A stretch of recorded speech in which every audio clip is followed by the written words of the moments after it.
Таң атпай, мына биздин президентибиз, мамлекет башчы барып, өтө туура эмес сөздөрдү айтыптыр. Эми мен жетишет. Туура эмес сөздү биз туура эмес деп айтышыбыз керек. Мына так ошол майрам күнүндө барып, бүгүн кайсы гана адамдарды сөкпөптүр. Бир канча талапкерди эми чик деп айтыптыр. Бул талапкер мамлекеттин жетекчиси боло турган адамдар болбой эле турсун.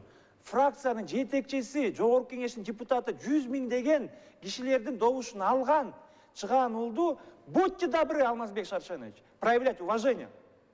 Бул кокондук хан эмес, бул Кыргыз Республикасы, бул мамлекетте сиз эмес, мыйзам орнойт, мыйзам үстөмдүк кылат.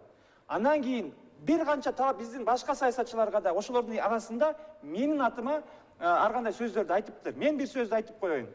Ошол жерден пайдаланып, анткени булар айтып атышат, камайбыз эле, камайбыз дейт. Камагыла. Мени мен канча президентти көргөм. Мен ушул жерде жүрөм, элим үчүн күрөшүп. Ал президенттер элдин түбүнө түшүп, миллиондогон акчалар менен качып жүрүшөт. Камагыла, бирок чындыкты кыргыз элинин бардын камай албайсыңар. Мен Мегаком жөнүндө айтып коеюн. Мына өтө кыска. Мегаком боюнча Елена Николаевна Нагорная деп, мына 27 сентябрда жаңылык чыккан, ошол чай саткан 63 000 доллардык обороту бар жылыга.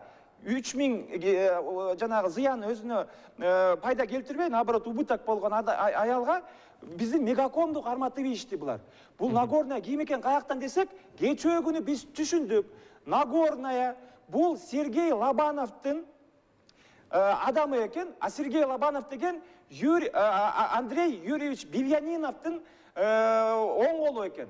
Андрей Бельяниновдун колуна Мегакомду берип атат. И так эле ошондо айта алам. Эмне үчүн биздин президентибиз эле ушунчалык бир тараптуу, ушунчалык истерикага түшүп, ушунчалык бардыгыбызды коркутуп камайм деп жүрөт?